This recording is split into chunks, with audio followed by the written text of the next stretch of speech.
আজকে আমরা যে বিষয়টা নিয়ে কথা বলবো সেটা হলো আদমের পাপের পর ঈশ্বর পৃথিবীকে যে অভিশাপ দিয়েছিলেন সেইটা নিয়ে। হুম। জেনেসিস বা আদিপুস্তকে এর কথা তো বলা আছে, কিন্তু ব্যাপারটা যতটা সহজ মনে হয় আসলে ততটা নয়। প্রশ্নটা হলো, এই ভূমির অভিশাপের মানে ঠিক কি? এটা কি শুধু চাষের কষ্ট আর জমিতে কাঁটাঝোপ গজানোর মধ্যেই সীমাবদ্ধ? নাকি এর প্রভাব আরও অনেক গভীর?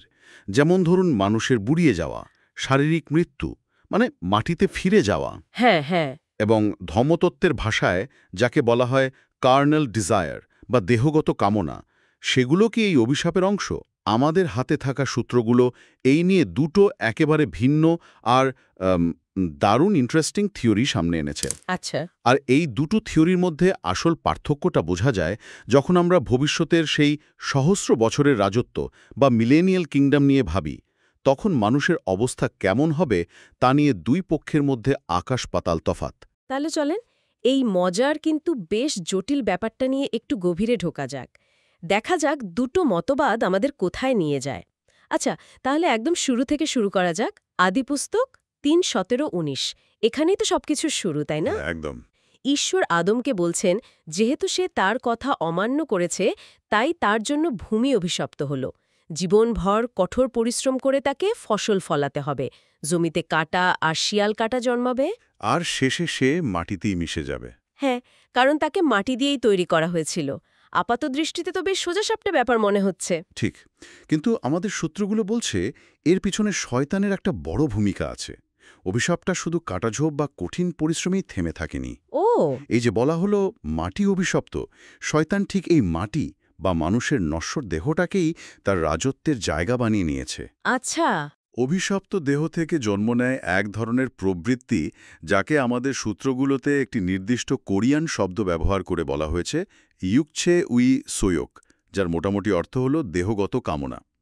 শয়তান ঠিক এই কামনাগুলোকেই ব্যবহার করে মানুষকে পাপের দিকে ঠেলে দেয়। তার মানে এই দেহগত কামনাগুলোই শয়তানের মূল অস্ত্র হয়ে দাঁড়ায়। কিন্তু আমার একটা প্রশ্ন আছে। বলুন। এই যে কাঁটা ঝোপ বা প্রকৃতির মধ্যে যে বিশৃঙ্খলা, এগুলো কি ঈশ্বর নিজে তৈরি করেছেন নাকি শয়তান করেছে? সূত্রগুলো কি বলে? সূত্রগুলো এখানে দুটো সম্ভাবনার কথাই খোলা রেখেছে। হতে পারে ঈশ্বর নিজেই শাস্তির অংশ হিসেবে এগুলো সৃষ্টি করেছেন, হুম। অথবা তিনি শয়তানকে এই কাজ করার অনুমতি দিয়েছেন, কারণ পৃথিবী তখন আদমের অবাধ্যতার কারণে শয়তানের অধীনে চলে গিয়েছিল। ভাবুন তো, পুরো প্রক্রিয়াটা একটা ডমিনো এফেক্টের মতো। Domino effect. হ্যাঁ, প্রথম ডমিনোটা হলো আদমের পাপ, সেটা গিয়ে ধাক্কা দিল দ্বিতীয় ডমিনোকে, অর্থাৎ ভূমির অভিশাপ। আর সেই অভিশাপের ফলেই জন্ম নিল দেহগত কামনা। যা শয়তানের হাতে একটা বড় অস্ত্র তুলে দিল। একদম। এভাবেই একটার পর একটা ঘটনা ঘটতে থাকল, আর আদম পাপের দাসে পরিণত হল। Wow, domino effect! হুম। দারুণ উপমা। আচ্ছা, তাহলে এই প্রেক্ষাপট মাথায় রেখে মূল বিতর্কে ঢোকা যাক। অভিশাপটা আসলে কি? এখানেই তো ধর্মতাত্ত্বিকদের মধ্যে একটা বড়সড় বিভাজন তৈরি হয়। ঠিক। প্রথম মতটা কি বলছে? প্রথম মত অনুযায়ী অভিশাপ মানে শুধুমাত্র দেহগত কামনা। শারীরিক মৃত্যু এই অভিশাপের অংশ নয়। কি বলছেন? হ্যাঁ, তাদের যুক্তি হল মাটির তৈরি প্রাণীর মাটিতে ফিরে যাওয়া বা মৃত্যু একটা স্বাভাবিক প্রাকৃতিক নিয়ম ছিল, যা আদমের পাপের আগেও পৃথিবীতে ছিল। এক মিনিট, এটা একটু গোলমেলে লাগছে। যদি মৃত্যু স্বাভাবিকই হবে, তাহলে জ্ঞান বৃক্ষের ফল খেলে তোমার মৃত্যু হবে, ঈশ্বরের এই সতর্কবাণীর গুরুত্ব কি ছিল? এটা তো তাহলে কোনো শাস্তিই হলো না। চমৎকার প্রশ্ন। এই মতবাদ ঠিক এই জায়গাটাতেই একটা দারুণ ব্যাখ্যা দেয়। তারা বলে আদম অন্য সব প্রাণী থেকে আলাদা ছিল, কিভাবে? কারণ ঈশ্বর তার মধ্যে প্রাণের শ্বাস বা জীবনী শক্তি ফুঁকে গিয়েছিলেন।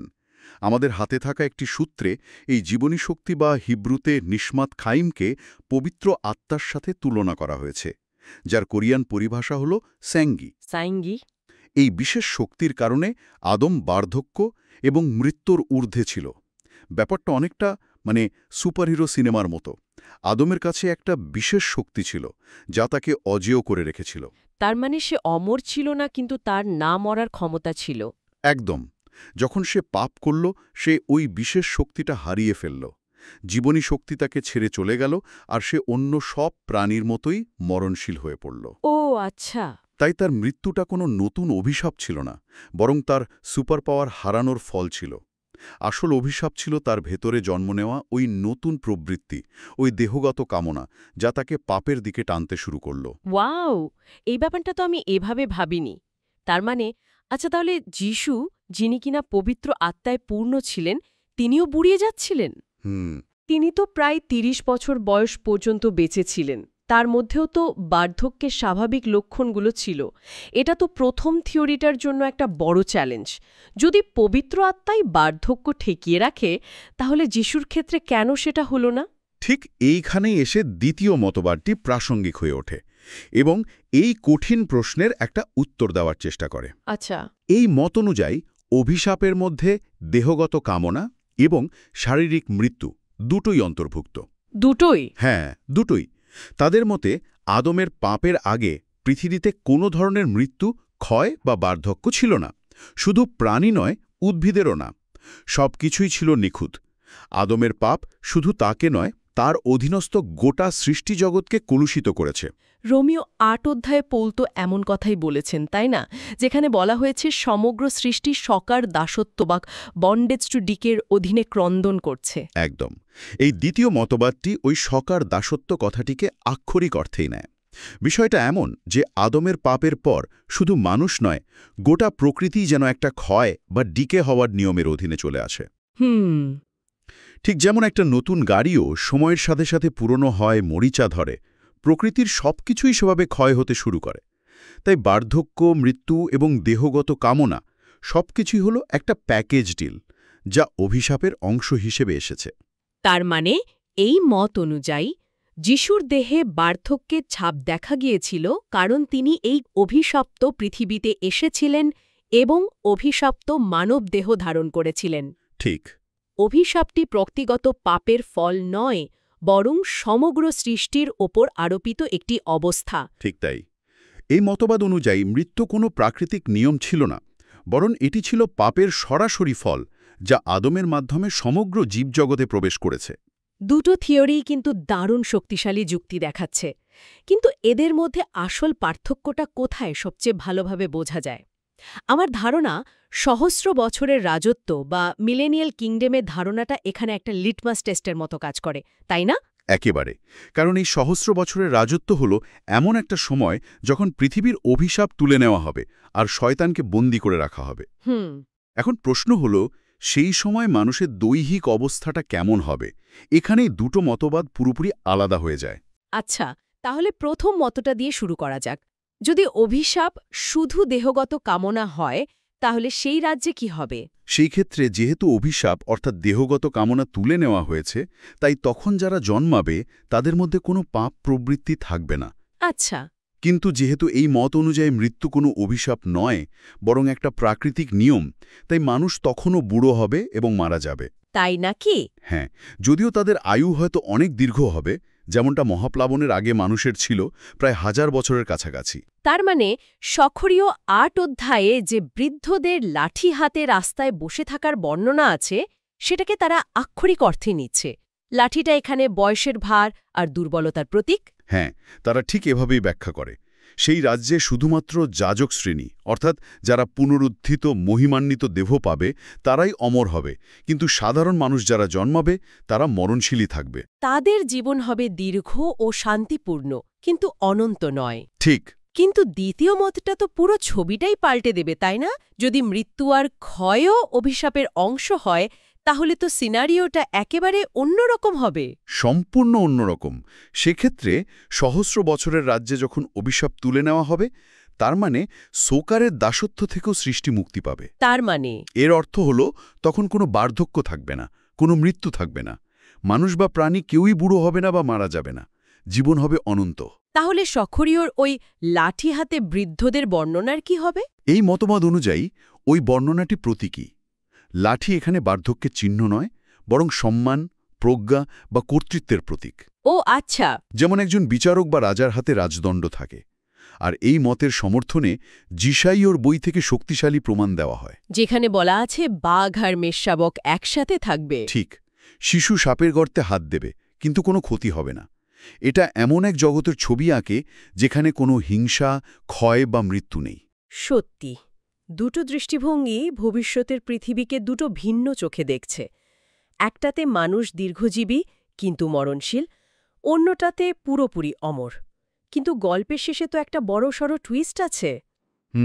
সূত্রগুলো বলছে 1000 বছর শেষ হওয়ার পর শয়তানকে অল্প কিছু দিনের জন্য ছাড়া হবে, আর সে পৃথিবীর বেশিরভাগ মানুষকে ঈশ্বরের বিরুদ্ধে বিদ্রোহ করতে প্ররোচিত করতে পারবে। এখানেই তো আমার মাথায় সবচেয়ে বড় প্রশ্নটা আসে। আর সেই প্রশ্নটা আমাদের আবার মূল বিতর্কে ফিরিয়ে নিয়ে আসে। যদি মানুষের মধ্যে দেহগত কামনা বা পাপ প্রবৃত্তি নাই থাকে, বিশেষ করে দ্বিতীয় মত অনুযায়ী যেখানে অভিশাপ পুরোপুরি তুলে নেওয়া হয়েছে, তাহলে লক্ষ লক্ষ মানুষ কিভাবে আর কেনই বা শয়তানের প্রলোভনে পড়বে? এটা তো একটা বিশাল ধাঁধা। ঠিক। একটা দুর্বল ব্যাখ্যা হতে পারে যে মানুষের মধ্যে হয়তো তখনও কোনো সূক্ষ্ম প্রবৃত্তি থেকে যায়, কিন্তু আমাদের সূত্রগুলো আরও একটা শক্তিশালী এবং বেশ চমকপ্রদ ব্যাখ্যার দিকে ইঙ্গিত করে। হ্যাঁ, এবং সেই ব্যাখ্যাটি হল পাপ করার জন্য দেহগত কামনা অপরিহার্য নয়। অপরিহার্য নয়? না, এর সবচেয়ে বড় প্রমাণ হল আদম নিজেই। ভাবুন তো, পাপ করার আগে আদমের মধ্যে তো কোনো পাপ প্রবৃত্তি বা দেহগত কামনা ছিল না। ঠিক, সে তো নিখুঁত ছিল। সে এক নিখুঁত জগতে ছিল। ঈশ্বরের সাথে তার সরাসরি সম্পর্ক ছিল। তবুও সে প্রলোভনে পড়েছিল এবং নিজের স্বাধীন ইচ্ছাকে ব্যবহার করে ঈশ্বরের অবাধ্য হয়েছিল। তার মানে সহস্র বছরের রাজ্যের মানুষরাও ঠিক আদমের মতোই একটা অবস্থানে থাকবে? তাদের মধ্যে কোনো পাপ করার প্রবণতা থাকবে না, কিন্তু তাদের স্বাধীন ইচ্ছা থাকবে। হ্যাঁ, স্বাধীন ইচ্ছা। একদম। শয়তান তাদের কোনো দৈহিক কামনার মাধ্যমে প্রলুব্ধ করবে না, বরং তাদের গর্ব, উচ্চাকাঙ্ক্ষা বা ঈশ্বর প্রদত্ত ক্ষমতার অপব্যবহার করতে শেখাবে। ঠিক যেমনটা সে আদম আর হাওয়াকে বলেছিল। হ্যাঁ, সে হয়তো বলবে, তোমরা কেন ঈশ্বরের অধীনে থাকবে? তোমরা তো নিজেরাই ঈশ্বরের মতো হতে পারো। এটা দেখায় যে সমস্যাটা কেবল বাহ্যিক অভিশাপ বা অভ্যন্তরীণ প্রবৃত্তি নয়, বরং মানুষের স্বাধীন ইচ্ছারও। ঈশ্বরের দেওয়া স্বাধীনতার মধ্যেই ভুল করার সম্ভাবনা সব সময় থেকে যায়, এমনকি একটা নিখুঁত পরিবেশেও। এটা তো বেশ গভীর একটা উপলব্ধি। ঠিক। এই সম্ভাবনাটাই প্রমাণ করে যে ঈশ্বরের প্রতি আনুগত্য কোনো স্বয়ংক্রিয় ব্যাপার নয়, এটা সবসময় একটা স্বেচ্ছাকৃত সিদ্ধান্ত। তাহলে পুরো আলোচনাটা শোনার পর এটা স্পষ্ট যে ভূমির অভিশাপ বিষয়টা কেবল কাটাঝোপ বা চাষের কষ্টের চেয়ে অনেক অনেক বেশি গভীর। এটা আসলে জীবন, মৃত্যু, পাপ এবং মানুষের মুক্তির প্রকৃতি নিয়ে একটা মৌলিক ধর্মতাত্ত্বিক প্রশ্ন।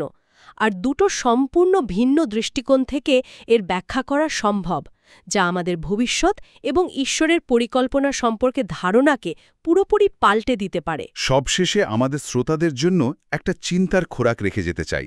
অবশ্যই। সূত্রগুলো থেকে একটা বিষয় পরিষ্কার: যদি এমন একটা নিখুঁত পৃথিবীও কল্পনা করা হয়, যেখানে কোনো অভিশাপ নেই, কোনো পাপ প্রবৃত্তি নেই, শয়তানবন্দী এবং স্বয়ং ঈশ্বর সরাসরি শাসন করছেন, সেখানেও মানুষের একটা বড় অংশ ঈশ্বরের বিরুদ্ধে বিদ্রোহ করার সিদ্ধান্তে নিতে পারে। এটা একটা মৌলিক প্রশ্ন তুলে ধরে, আমাদের লড়াইয়ের আসল ময়দানটা কি? এই অভিশপ্ত পৃথিবী আর আমাদের ভেতরের কামনা বাসনা, নাকি খোদ আমাদের স্বাধীন ইচ্ছা শক্তি?